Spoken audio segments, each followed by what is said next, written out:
இன்னைக்கு வந்து investment with mister C அப்படின்னு ஒரு நியூ சீரிஸ் ஆரம்பிச்சோம்ல. அதோடைய எபிசோட் நம்பர் 2. லாஸ்ட் எபிசோட்ல நம்ம என்ன பார்த்தோம்? ஒரு ஃபயர் நம்பர் எப்படி கால்குலேட் பண்றது? ஃபயர் நம்பர்னா நத்திங் பட் நம்ம எல்லாரும் மோஸ்ட் ஆஃப் த பீப்பிள் வந்து மிடில் கிளாஸ் அப்படின்ற ஒரு ட்ராப்ல மாட்டிட்டு இருக்கோம். இந்த மிடில் கிளாஸ் ட்ராப் எப்படின்னா, நம்ம மாசம் மாசம் ஒரு ரெண்ட் குடுக்குறோமோ, வீட்டுக்கு தேவையான எக்ஸ்பென்சஸ், அதர் ஃபேமிலி எக்ஸ்பென்சஸ் இருக்கு. கரெக்ட்டா? ஸோ நம்ம வேலைக்கு போலன்னா, நம்மளுக்கு சேலரின்ற ஒரு இன்கம் வராது. ஸோ இன்கம் வரலன்னா, இந்த மாரி எக்ஸ்பென்சஸ நம்மளால பார்க்க முடியாது. ஸோ அதனால இந்த எக்ஸ்பென்சஸ பே பண்றதுக்காகவே நம்ம வந்து வேலைக்கு போற மாரி இருக்கும். அண்ட் இதுவே வந்து ரிப்பீட்டடா ஒரு லூப் ஃபங்ஷன்ல போயிட்டுருக்கு. இதனால ஒரு 25, 30ல ஆரம்பிச்ச அந்த வேல நம்ம சாகுற வரைக்கும் நம்ம வேல பார்த்துக்கிட்டே இருக்க வேண்டியதா இருக்கு. இந்த ட்ராப்லேருந்து எப்படி வெளியே வருது அப்படின்னு போன வீடியோல பார்த்தோம். அதுக்காக நெறைய குட்டி, குட்டி எக்ஸாம்பிள்ஸ்லாம் கூட சொல்லிக் குடுத்தேன். எப்படின்னா, நம்மளுடைய ஃபயர் போர்ட்ஃபோலியோ நம்ம அச்சீவ் பண்ணிட்டா, இந்த ட்ராப்லேருந்து வெளிய வந்துரலாம் அப்படின்னு சொன்னேன். இந்த ஃபயர் நம்பர் எப்படி கால்குலேட் பண்றதுன்னா, நம்மளுடைய மந்த்லி எக்ஸ்பென்சஸ 300ஆல மல்டிப்ளை பண்ணணும்.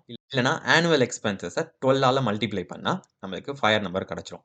இந்த வீடியோல நம்ம இந்த ஃபயர் நம்பர் எப்படி ஒர்க் ஆகும் ரியல் லைஃப்ல அப்படின்னு பார்க்க போறோம்.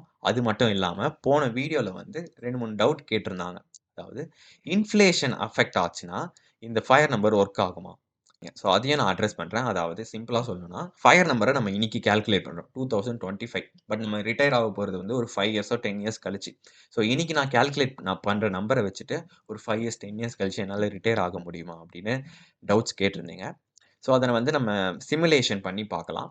அண்ட் அது சப்போஸ் தப்பா வந்துச்சுன்னா, we will try finding a solution for it. ஓகேவா? Let's get started. இந்த சிமுலேஷன் பண்றதுக்காக நான் வந்து ஒரு எக்ஸெல் ஃபார்முலா வந்து ஒண்ணு பில்ட் பண்ணியிருக்கேன். ஸோ பேசிக்கா சிமுலேஷன் என்னன்னா, நீங்க ஒரு ஏரோப்ளேன் லைசென்ஸ் வாங்க போறீங்கன்னு வச்சுக்கோங்களேன். உங்களுக்கு வந்து ரியல் ஏரோப்ளேன் வந்து குடுத்துட்டு ட்ரெய்னிங் குடுக்க மாட்டாங்க. ஒரு ஏரோப்ளேன்ல இருந்தா என்ன மாரி என்வைரன்மென்ட் இருக்குமோ, அதே மாரி ஒரு சிஸ்டம்ல ஒரு சாஃப்ட்வேர்ல பில்ட் பண்ணிட்டு, அதுல ஒரு கேம் ஆடுவோம்ல, GTA கேம் வர மாரி, அதுல உங்களுக்கு ட்ரெய்னிங் குடுப்பாங்க. ஸோ அதே மாரி இது வந்து நம்ம ரியல் லைஃபோட அ இப்படி நடந்தா, நம்ம இந்த 3 crore போர்ட்ஃபோலியோ வச்சு நம்ம ரிட்டயர் ஆனா, இத வச்சு நம்ம அன்டில் டை நம்ம சாகுற வரைக்கும் நம்மளால மேனேஜ் பண்ணிக்க முடியுமா? அப்படின்றத நம்ம டெஸ்ட் பண்ணி பார்க்க போறோம். அண்ட் போன எபிசோட்ல நம்ம எடுத்த அதே எக்ஸாம்பிள் வச்சுப்போம். லெட்ஸ் சே இப்ப எனக்கு வந்து மந்த்லி 1,00,000 இருந்தா, நான் வந்து எனக்கு தேவையான எக்ஸ்பென்சஸ பார்த்துக்க முடியும். அந்த 1,00,000 வந்து நான் வேலைக்கு போனா இப்ப எனக்கு கிடைக்கும். ஸோ வேலைக்கு போகலன்னா, என்னோட போர்ட்ஃபோலியோல இருந்து ரிட்டர்னா கிடைச்சுச்சுன்னா, எப்படி நம்ம எஃப்டில இன்வெஸ்ட் பண்ணா மந்த்லி இல்லன்னா வருஷம் வந்து நம்மளுக்கு இன்ட்ரெஸ்ட் குடுப்பாங்க. அந்த மாரி நான் வேலைக்கு போகாமலே என்னோட இன்வெஸ்ட்மென்ட்ல இருந்து மாசம் எனக்கு ரூ. 1,00,000 வந்துருச்சுன்னா, நான் வந்து வேலைக்கு போக தேவையில்ல. நான் ரிட்டயர் ஆயிரலாம் அப்டின்ட்டு ஒரு எக்ஸாம்பிள் சொன்னேன். ஸோ அப்டின்னா என்னுடைய ஃபயர் நம்பர் நான் எப்படி கால்குலேட் பண்ணணும்? இப்போ மந்த்லிலருந்து கால்குலேட் பண்ணா 300ஆல மல்டிப்ளை பண்ணா எனக்கு ஃபயர் நம்பர் கிடைச்சிரும். அப்டின்னா என்னோட ஃபயர் நம்பர் வந்து 3 crore. இல்லன்னா இன்னொரு வேஸ்ல கூட நம்ம வந்து கண்டுபிடிக்கலாம். அதாவது இந்த மந்த்லி எக்ஸ்பென்சஸ இயர்லி எக்ஸ்பென்ஸா கன்வெர்ட் பண்ணணும். 1,00,000 இன்டூ 12 12,00,000 அத வந்து நம்ம 12ஆல மல்டிப்ளை பண்ணா சாரி 25ஆல மல்டிப்ளை பண்ணணும் ஃபயர் நம்பருக்கு. 25ஆல மல்டிப்ளை பண்ணா நம்மளுக்கு ஃபயர் நம்பர் ஆன 3 crore கிடைச்சிரும். இப்படின்னா என்ன அர்த்தம்னா, நீங்க வந்து இந்த மிடில் கிளாஸ் அப்படின்ற ட்ராப்லேருந்து வெளிய வரதுக்கு உங்களுக்கு 3 crore ஒர்த்தான இன்வெஸ்ட்மென்ட் தேவை. கொஞ்சம் கொஞ்சமா சேர்த்து வச்சு நீங்க 3 crore வந்து சேர்த்துட்டீங்கன்னா, நீங்க வந்து வேலைக்கு போகணும் அப்படின்ற ஒரு கட்டாயத்திலேருந்து வெளிய வந்துரலாம் அப்படின்னு சொன்னேன். இது வந்து எப்படி ஒர்க் ஆகும் அப்படின்னு நம்ம பார்ப்போம். ஒரு எஸ்டிமேஷனுக்காக நான் வந்து என்னோட 3 crore போர்ட்ஃபோலியோ அந்த சேர்த்து வச்சு நான் பில்ட் பண்றேன்ல என்னோட போர்ட்ஃபோலியோ. அத வந்து அச்சீவ் பண்றது எனக்கு 2031 ஆகும் அப்படின்னு வச்சுப்போம். அதாவது நம்ம இப்போ 2025ல இருக்கோம். கிட்டத்தட்ட நெக்ஸ்ட் ஒரு 5, 6 இயர்ஸ்ல வந்து என்னால 3 crore அச்சீவ் பண்ண முடியும் அப்படின்னு அசம்ப்ஷன்ல எஸ்டிமேட் பண்ணியிருக்கேன். ஸோ அப்படி அஸ்யூம் பண்ணியிருக்கேன். 3 crore நான் என்னோட போர்ட்ஃபோலியோ வச்சுட்டு ரிட்டயர் ஆயிட்டேன். ஸோ 2031லேருந்து நான் அதாவது வேலைக்கு போல. எனக்கு சேலரிங்கிற ஒரு இன்கம் வராது. பட் இந்த 3 crore வச்சுட்டு என்னால சாகுற வரைக்கும் வாழ முடியுமா அப்படின்னு பார்ப்போம். ஸோ நான் என்ன பண்ணுவேன், வருஷம் எனக்கு 12,00,000 நான் எடுக்கணும். இங்க 12,00,000 சொல்லியிருக்கீங்க. பட் இந்த இடத்துல 15,00,000 எடுத்திருக்கீங்க. ஏன் அப்படின்னா, இன்ஃப்ளேஷன். ஏன்னா இது வந்து நான் கரண்ட் இன்னைக்கு எனக்கு வந்து ரூ. 1,00,000 தேவை. நான் வந்து என்னுடைய எக்ஸ்பென்சஸ் எல்லாம் மீட் பண்றதுக்கு. பட் ஒரு 5 இயர்ஸ்க்கு அப்புறமா அதே 1,00,000 வச்சு என்னால மீட் பண்ண முடியுமான்னு கேட்டீங்கன்னா, முடியாது. ஃபார் எக்ஸாம்பிள் நான் வந்து ஒரு பெட்ரோல் பிரைஸ பத்தி நான் இங்க எடுத்திருக்கேன். இங்க பாருங்களேன். ஒரு பெட்ரோல் பிரைஸ வந்து இந்தியால எவ்வளோ இருந்துச்சு அப்படின்னு பார்க்குறேன். ஃபார் எக்ஸாம்பிள் 2005ல ஒரு 1 லிட்டர் பெட்ரோல் வந்து கிட்டத்தட்ட ₹40 இருந்திருக்கு. 2010ல ₹50 ஆயிருச்சு. 15ல 60, 2020ல ₹80 ஆயிருச்சு. அண்ட் 2025ல ₹100 ஆயிருச்சு. ஸோ இதுலருந்து நான் என்ன சொல்ல வரேன்னா, இன்னைக்கு 2025ல 1 லிட்டர் பெட்ரோல் வந்து கிட்டத்தட்ட ₹100 இருக்கு. கரெக்ட்டா? இதுவே 2000 நான் ரிட்டயர் ஆகுற டைம் ஒரு 2030ல ரிட்டயர் ஆனா, பெட்ரோல் பிரைஸ் வந்து மேபி 120 இருக்கலாம். 130 இருக்கலாம். இன்கிரீஸ் ஆயிருக்கும். அதே மாரி இந்த 1,00,000ன்றது இன்னைக்கு 2025ல எனக்கு ஆகுற எக்ஸ்பென்சஸ். 2030ல அதாவது ஒரு 5 வருஷம் கழிச்சு ரென்ட் இன்கிரீஸ் ஆயிருக்கும். எலக்ட்ரிசிட்டி இன்கிரீஸ் ஆயிருக்கும். பால் விலை இன்கிரீஸ் ஆயிருக்கும். கிராசரிஸ்லாம் இன்கிரீஸ் ஆயிருக்கும். அண்ட் நான் செலவு பண்ற அதர் எக்ஸ்பென்சஸ்லாம் இன்கிரீஸ் ஆயிருக்கும். அதனால இப்ப எனக்கு 12,00,000 தேவைப்பட்டுச்சுன்னா, ஃப தேர்ட் 2031 ஒரு 5 இயர்ஸ்க்கு அப்புறம் எனக்கு அதே பொருள வாங்கணும். பட் என்னுடைய அதோடைய விலையெல்லாம் ஏறியிருக்கும். அதனால எனக்கு 15,00,000 தேவைப்படும். அத வந்து நான் எப்படி கால்குலேட் பண்ணியிருக்கேன்னா, இந்த 12,00,000 எடுத்துட்டேன். அதுல வந்து 1.5% அதாவது வருஷம் வருஷம் நான் 5% வந்து இன்ஃப்ளேஷன் வந்து கன்சிடர் பண்ணியிருக்கேன். ஓகே. அண்ட் இத வந்து ஃபார் த நெக்ஸ்ட் 5 இயர்ஸ் அதனால தான் இங்க வந்து 5 போட்டிருக்கேன். அண்ட் நெக்ஸ்ட் 5 இயர்ஸ்க்கு வந்து அது வந்து அ காம்பவுண்ட் ஆகுது. ஸோ நெக்ஸ்ட் 5 இயர்ஸ் வந்து அதோடைய ரேட் எவ்வளோ? அண்ட் தென் இது மந்த்லி எக்ஸ்பென்ஸ்லேருந்து போட்டிருக்கனால மல்டிப்ளை பை 12 போட்டிருக்கேன். ஸோ அப்படின்னா 2025ல எனக்கு 12,00,000 வருஷம் செலவு ஆச்சுன்னா, 2031ல எனக்கு வருஷ செலவு வந்து 15,00,000 ஆகும். ஓகே. ஸோ என்னோட போர்ட்ஃபோலியோலேருந்து நான் வேலைக்கு போல. எனக்கு மாசம் சேலரி வராது. என்னோட போர்ட்ஃபோலியோலேருந்து தான் எடுப்பேன். ஸோ இதுலேருந்து 3 crore ஒர்த்தான போர்ட்ஃபோலியோல 15,00,000 எடுத்துட்டா மீதி எவ்வளோ இருக்கும்? 2,84,00,000 இருக்கு. இந்த 2,84,00,000 நான் இன்வெஸ்ட்மென்ட் பண்ணி வச்சிருப்பேன். ஸோ அது வந்து இன்வெஸ்ட்மென்ட் அதாவது ரிட்டர்ன் குடுக்கும். இப்ப பேங்க்ல வந்து நீங்க ஒரு 1,00,000 வந்து டெபாசிட் பண்ணியிருந்துச்சீங்கன்னா, வருஷம் வருஷம் உங்களுக்கு ஒரு 8% ரிட்டர்ன் குடுப்பாங்க. கரெக்ட்டா? ஸோ அப்டின்னா எவ்வளோ? 1,00,000ல 8% ரிட்டர்ன்னா சாரி 1,00,000 இன்டூ 8% ரிட்டர்ன்னா எவ்வளோ வருது? 8,000 கிடைக்குதுல்ல. அதே மாரி இந்த 2 மீதி உள்ள போர்ட்ஃபோலியோ இருக்குல்ல, அத வந்து நான் ஒரு இன்வெஸ்ட்மென்ட்ல இன்வெஸ்ட் பண்ணி வச்சிருப்பேன்.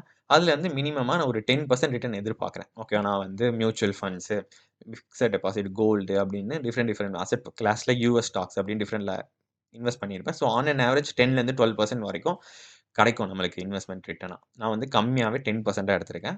ஸோ 2.84 crore எனக்கு இன்வெஸ்ட்மென்ட்டா ஒரு 28,00,000 வந்து வரும். ஸோ விச் மீன்ஸ் என்னுடைய போர்ட்ஃபோலியோ அந்த இயர் 2031ல வந்து முடியும்போது 3.13 crore ஆயிரும். ஸோ நெக்ஸ்ட் இயர் 3.13 crore ஆரம்பிப்பேன். அடுத்த வருஷம் வந்து செலவுகள் வந்து அதிகமா இருக்கும். போன வருஷம் 15,00,000 தேவைப்பட்டுச்சு. நெக்ஸ்ட் இயர் 16,00,000 தேவைப்படுது. பிகாஸ் வருஷம் வருஷம் இன்ஃப்ளேஷன் வந்து அதிகமாகிட்டே போகுது. கரெக்ட்டா? ஸோ அத எடுத்துட்டா என்னோட போர்ட்ஃபோலியோ குறையும். அண்ட் தென் மீதி இந்த போர்ட்ஃபோலியோ வந்து நான் ஆல்ரெடி இன்வெஸ்ட் பண்ணி வச்சிருப்பேன். அதுலேருந்து எனக்கு ரிட்டர்ன் கிடைக்கும். அண்ட் தென் போர்ட்ஃபோலியோ அதே மாரி இன்கிரீஸ் ஆகும். பட் இந்த ஏர்லி ஸ்டேஜ்ல போர்ட்ஃபோலியோ குரோத் ஆகிக்கிட்டே போகுது.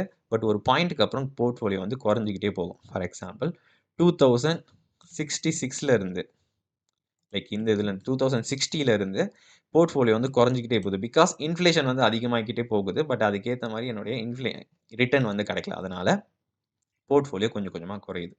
ஸோ அப்படியே போச்சுன்னா 2078ல என்னோட போர்ட்ஃபோலியோ நெகட்டிவ்ல போயிருச்சு. அதாவது எக்ஸாம்பிள் சொல்லணும்னா 2078ல என்னுடைய போர்ட்ஃபோலியோ வந்து 79,00,000 இருக்கும். பட் என்னுடைய வருஷ செலவுகள் வந்து 1.5 crore இருக்கும்.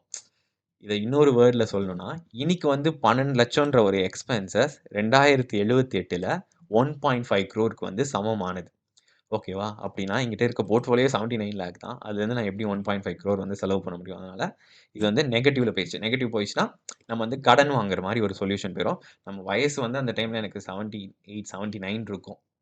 அப்போ போயிட்டு நான் லோன்லாம் வாங்க முடியாது. ஸோ அப்டின்னா, இதுல வந்து நம்ம கொஞ்சம் சேஞ்ச் பண்ணோம். இந்த ஃபயர் நம்பர் ஒர்க் ஆவல. But it did a good job. ஒரு 78, 79 ஏஜ் வரைக்கும் இந்த போர்ட்ஃபோலியோ வந்து என்ன பார்த்துக்கிச்சு. பட் அதுக்கு மேல it didn't do the job. So அதனால we have to make some adjustment. என்ன பண்ணணும்னா, இது எதுக்காக வருது அப்டின்னு நம்ம அண்டர்ஸ்டாண்ட் பண்ணிக்கலாம். இது எதுக்காக இது வந்து ஒர்க் ஆவல? அதாவது கிட்டத்தட்ட 2078 வரைக்கும் ஒர்க் ஆச்சு. பட் 2079ல இருந்து ஒர்க் ஆகல. எதுக்காகனா, இந்த ஃபயர் போர்ட்ஃபோலியோ வந்து நம்ம கால்குலேட் பண்ணது வந்து கரண்ட் இந்த 2025ல எனக்கு எவ்வளோ மந்த்லி ஆகும் எக்ஸ்பென்சஸ். அத பேஸ் பண்ணி நான் வந்து ஃபயர் கால்குலேட் பண்ணேன். கரெக்ட்டா வருஷம் எனக்கு 1,00,000 ஆகும். அதுலேருந்து நான் 300ஆல மல்டிப்ளை பண்ணேன். பட் இத வந்து நான் எத பேஸ் பண்ணி எடுத்துருக்கணும்னா, என்னைக்கு வந்து நான் ரிட்டயர் ஆகுறேனோ, அந்த இயர்ல இருந்து 25 டைம்ஸ் வந்து 300 டைம்ஸோ, இயர்லி எக்ஸ்பென்சஸ்னா 25 டைம்ஸோ நான் மல்டிப்ளை பண்ணியிருக்கணும். நான் பண்ண தப்பு என்னன்னா, இன்னைக்குள்ள கரண்ட் ரேட் எடுத்துட்டேன். இன்னைக்கு எனக்கு எவ்வளோ ஆகும் எக்ஸ்பென்சஸ் எடுத்துட்டேன். இன்ஸ்டெட் ஆஃப் நான் ரிட்டயர் ஆகுறப்போ நான் எனக்கு எவ்வளோ எக்ஸ்பென்சஸ் ஆகும் அப்படின்றதுக்கு பதிலா. So we will make some change. என்னோட எக்ஸ்பெக்டட் ரிட்டயர்மென்ட் வந்து லெட்ஸ் சே 2030ல வந்து நான் ரிட்டயர் ஆகுறேன். 2030ல என்னோட எக்ஸ்பென்சஸ் எவ்வளோன்னு பார்ப்போம். 2030 மந்த்லி எக்ஸ்பென்ஸ். 2030யோட மந்த்லி எக்ஸ்பென்சஸ்னா இது மல்டிப்ளை வருஷம் வருஷம் என்னோட இன்ஃப்ளேஷன் வந்து 1.05 வருஷம் வருஷம் நான் செலவு பண்ற இது வந்து 5% இன்க்ரீஸ் ஆயிட்டே போகும். பிகாஸ் இன்ஃப்ளேஷனால. ஓகேவா? பவர் 5 இயர்ஸ்க்கு அப்புறம் நான் வந்து மந்த்லி எக்ஸ்பென்ஸ கால்குலேட் பண்றேன். அப்படின்னா மந்த்லி எக்ஸ்பென்ஸ். ஸோ 5 இயர்ஸ்க்கு அப்புறம் இன்னைக்கு 1,00,000ங்கிறது 2030ல எனக்கு ரூ. 1,27,000 தேவைப்படும். ஸோ இதுக்கு வந்து நான் ஃபயர் நம்பர கண்டுபிடிக்கணும்னா இன்டு 300ஆல மல்டிப்ளை பண்ணணும். So instead of 1 crore I'm gonna like 1 lakh I'm gonna take 1.27 crore like 1.27 lakh multiply with 300 பண்ணா அதுதான் வந்து என்னுடைய நம்பர். அண்ட் இது வந்து ஒர்க் ஆகுதான்னு பார்ப்போம். ஸோ அப்பன்னா எனக்கு வந்து 3.82 crore தேவைப்படும். அப்பதான் வந்து ஐ கேன் ரிட்டயர் பீஸ்ஃபுல்லி. ஓகேவா? ஸோ லெட்ஸ் சி இது எப்படி ஒர்க் ஆகுதுன்னு. So 2060 okay. அப்போ என் கையில வந்து 22 crore இருக்கும். ஸோ 3 crore ஆரம்பிச்ச என்னுடைய போர்ட்ஃபோலியோ வருஷம் வருஷம் கொஞ்சம் கொஞ்சமா ஏறி 4 crore, 5 crore, 6 crore, 7 crore and then 2060ல வந்து 22 crore ஆயிருக்கு. அண்ட் சப்போஸ் என்னோட எக்ஸ்பெக்டட் லைஃப் வந்து நான் 2080 வரைக்கும் வாழ்றேன்னா, நான் எனக்கு அன்டில் ஐ டை இது வந்து எனக்கு தேவையான எக்ஸ்பென்சஸ் வந்து மீட் பண்ணுது. ஸோ 2080ல வந்து எனக்கு மாசம் மாசம் 1.67 crore தேவைப்படும். பட் அது வந்து என்னோட போர்ட்ஃபோலியோ நல்லாவே 85 crore இருக்கு. அத நான் எடுத்த பிறகும் I will still have 84 crore. அதுலேருந்து வர இன்வெஸ்ட்மெண்ட்ட எடுத்தா நான் 92 crore ஒர்த்த வச்சுட்டு என்னோட எக்ஸ்பெக்டட் லைஃப் டைம நான் முடிப்பேன். ஓகேவா? ஸோ இதுலேருந்து வந்த லேர்னிங் என்னன்னா, நம்ம இந்த ஃபயர் நம்பர் கால்குலேட் பண்றப்போ, நம்ம இன்னைக்கு அதாவது அட் பிரசன்ட் எவ்வளோ எக்ஸ்பென்சஸ் ஆகுதோ, அத எடுக்காம நம்ம எப்போ ரிட்டயர் ஆவோமோ, அத எக்ஸ்பெக்ட் பண்ணிட்டு நம்ம வந்து கால்குலேட் பண்ணலாம். இன்டூ 300 அந்த நம்பருக்கு இன்ஃப்ளேஷன் வச்சுட்டு, இன்னைக்கு 1,00,000னா நான் எக்ஸ்பெக்ட் இன்னைக்கு எனக்கு 1,00,000 செலவாகுதுன்னா, 1 வருஷம் அதாவது நான் எத்தன வருஷம் கழிச்சு வந்து நான் ரிட்டயர் ஆகுறேனோ, அந்த இயர்ல வந்து என்னுடைய ஆனுவல் எக்ஸ்பென்சஸ் எவ்வளோ இருக்கும் அப்படின்னு இன்ஃப்ளேஷனை வச்சு நான் அட்ஜஸ்ட் பண்ணிட்டு அதுக்கப்புறம் இந்த 300 ஆலையோ 25 ஆலோ மல்டிப்ளை பண்ணணும். ஓகேவா? இல்ல எனக்கு வந்து எவ்வளோ வருஷத்துல நான் ரிட்டயர் ஆவேன்னு என்னால கண்டுபிடிக்க முடியல. ஸோ நான் என்ன பண்றது அப்படின்னா, இப்படி பண்ணி லைக் உங்களுக்கு அந்த மாரி டவுட் இருந்துச்சுன்னா, யூஸ் அ டிஃபரெண்ட் மல்டிப்ளையர். ஸோ நான் என்ன சஜெஸ்ட் பண்ணுவேன்னா, நெக்ஸ்ட் 5 இயர்ஸ்ல வந்து நீங்க இந்த ஃபயர் நம்பர் ரீச் பண்ண போறீங்கன்னா, இந்த மல்டிப்ளையரோட 2.5 ஆட் பண்ணிக்கோங்க. For example, instead of 25 times multiply that with 27.25 next 5 இயர்ஸ்ல ரிட்டயர் ஆகுறீங்கன்னா, இது மந்த்லி எக்ஸ்பென்சஸ்ல பண்ணோம்னா, இது வந்து அப்படியே 12ஆல மல்டிப்ளை பண்ணணும். அப்படின்னா இதோட 30 வந்து நீங்க ஆட் பண்ணிக்கணும். ஓகேவா? நெக்ஸ்ட் 5 இயர்ஸ்ல. இதுவே நெக்ஸ்ட் 10 இயர்ஸ் நான் வந்து இந்த என்னோட ஃபயர் போர்ட்ஃபோலியோ வந்து நான் பில்ட் பண்றதுக்கு இன்னும் 10 இயர்ஸ் ஆகும் அப்படின்னா, 2.5 அப்படின்னா இந்த மல்டிப்ளையர் இயர்லி மல்டிப்ளையரோட 30 ஆட் பண்ணிக்கணும். இன்ஸ்டெட் ஆஃப் 25 நீங்க 30ஆல மல்டிப்ளை பண்ற மாரி இருக்கும். இதுவே நீங்க மந்த்லி எக்ஸ்பென்சஸ் பண்றீங்கன்னா 60ஆல மல்டிப்ளை பண்ற மாரி இருக்கும். ஃபார் எக்ஸாம்பிள் நான் டிஃபரெண்ட் நம்பர் போடுறேன். இப்போ வந்து எனக்கு ரூ. 50,000 தேவைப்படுது. பட் நான் வந்து எனக்கு இந்த ரூ. 50,000னா கரண்ட் எக்ஸ்பென்சஸ்ல நான் கால்குலேட் பண்ணா எனக்கு எவ்வளோ தேவை? 300ஆ மல்டிப்ளை பண்ணா எனக்கு 1.5 crore தேவை. கரெக்ட்டா? பட் இந்த 1.5 crore வந்து எனக்கு சேர்க்கிறதுக்கு ஒரு 10 இயர் ஆகும் அப்படின்னா, இந்த மல்டிப்ளையர் யூஸ் பண்ணணும். Instead of 300 I'm gonna multiply that with 300 into plus 60 அப்படின்னா 360ஆல மல்டிப்ளை பண்ணணும். இதுவே இல்ல நான் இயர்லி எக்ஸ்பென்சஸ் பண்ண போறேன்னா, இன்டூ 12 பண்ணிட்டு இந்த 25ல ஓட 5 ஆட் பண்ணா 30 இன்டூ 30ஆல மல்டிப்ளை பண்ணணும். அப்படின்னா நான் 1.5 crore சேர்க்கக்கூடாது. 1.8 crore இருந்துச்சுன்னா, நான் பீஸ்ஃபுல்லி ரிட்டயர் ஆகலாம் இன் 10 இயர்ஸ். இதுவே 15 இயர்ஸ்னா இன்னொரு 2.5 7.5 ஏத்திக்கோங்க. மந்த்லி எக்ஸ்பென்சஸ மல்டிப்ளை பண்ணா 90ஆல மல்டிப்ளை பண்ணுங்க. ஓகே. அண்ட் இந்த எக்ஸெல் ஷீட்ட வந்து நான் உங்களுக்கு லிங்க்ல குடுக்குறேன். நீங்களும் செக் பண்ணி பாருங்க if it works for you. And வேற ஏதாவது டவுட்ஸ் இருந்தா கமெண்ட்ல கேளுங்க. அத வந்து I'll address it in the next video. And next வீடியோல நம்ம டிஃபரெண்ட் கான்செப்ட்ட வந்து அட்ரஸ் பண்ணலாம். So bye take care. See you in the next video. ஒரு குட்டி போஸ்ட் கிரெடிட் சீன். என்னன்னா, இந்த பர்ட்டிகுலர் கால்குலேஷன் நான் பிரிப்பேர் பண்ணியிருக்கிறது வந்து based on the assumption that I will live till 2080 அதாவது ஒரு 80 இயர்ஸ் நான் வாழப் போறேன். அண்ட் தென் என்னோட ரிட்டயர்மென்ட் ஏஜ் வந்து என்னது? I assumed my retirement age is 30 அப்படின்னு அசம்ப்ஷன் பண்ணியிருந்தேன். அண்ட் சப்போஸ் இந்த மாரி பட்சத்தில நான் வந்து ஒரு 50 இயர்ஸ் அதாவது என்னோட 31st ஏஜ்ல இருந்து 80த் ஏஜ் வரைக்கும் இந்த போர்ட்ஃபோலியோ நம்பி நான் வாழ வேண்டியிருப்பேன். கரெக்ட்டா? வேலைக்கு போக மாட்டேன். ஜஸ்ட் இந்த போர்ட்ஃபோலியோவே it will take care of me அப்படின்னு. Me as well as my family. But இந்த சினாரியோ எல்லாருக்கும் சேமா இருக்குமான்னு தெரியாது. சில பேர் வந்து நான் 40 இயர்ஸ் வரைக்கும் நான் இந்த போர்ட்ஃபோலியோ சேர்க்கிறது எனக்கு 40 இயர்ஸ் ஆகும். இல்ல 50 இயர்ஸ் ஆகும்னா, அவங்களுடைய எக்ஸ்பெக்டட் லைஃப்பும் கிட்டத்தட்ட 80 தான் ஆகும். கரெக்ட்டா? ஸோ இந்தியாவோட ஆவரேஜ் எக்ஸ்பெக்டட் லைஃப் மேபி கொஞ்சம் முன்ன பின்ன இருக்கலாம். ஒரு 85, 90 இருக்கலாம். இல்லனா 70, 75 அப்படி இருக்கலாம். ஆவரேஜா பார்த்தா 80 இருக்கும். And assume you are retiring at 40, 50 உங்களுடைய இந்த ஃபயர் பீரியட் வந்து குறையும். அதாவது இந்த நம்பர் ஆஃப் பீரியட் நீங்க வேலைக்கு போகாம இந்த போர்ட்ஃபோலியோ வந்து உங்களுக்கு ரிட்டர்ன் குடுக்குற அந்த பீரியட் வந்து குறையும். ஸோ அந்த டைம்ல இது 50 இயர்ஸ் என்னோட இந்த அசம்ப்ஷன்ல 50 இயர்ஸ்ன்றப்போ எனக்கு ஓரளவுக்கு நல்ல போர்ட்ஃபோலியோ தேவைப்பட்டுச்சு. இதுவே உங்களுக்கு நம்பர் ஆஃப் பீரியட் வந்து குறையிறப்போ, உங்களுக்கு இத விட கம்மியான போர்ட்ஃபோலியோ இருந்தாலே போதும். பிகாஸ் த ஃபயர் பீரியட் குறையுது. ஸோ அதனால let's say you are gonna retire at 40, 50 but you are gonna still have the same age as 80 அப்படின்ற ஒரு அசம்ப்ஷன்ற படியில you don't need to use the multiplier. இந்த 5 இயர்ஸ்னா 2.5, 5, 75 அப்படிலாம் நீ போட தேவையில்ல. டைரக்ட்டா 25 இல்லனா 30ஆல மல்டிப்ளை பண்ணுங்க. அதுவே more than enough. Okay. Let's not to complicate. அதுக்காக சொல்றேன். இதுல ஏதாவது டவுட் இருந்தா கமெண்ட்ல கேளுங்க. I will try explain it. And இது கொஞ்சம் காம்ப்ளெக்ஸா இருக்கும் இத திங்க் பண்றதுக்கு. அதுக்காக தான் I kept it under the post credits. Okay. So that's all. So see you guys in the next video. Until then, bye bye. Take care.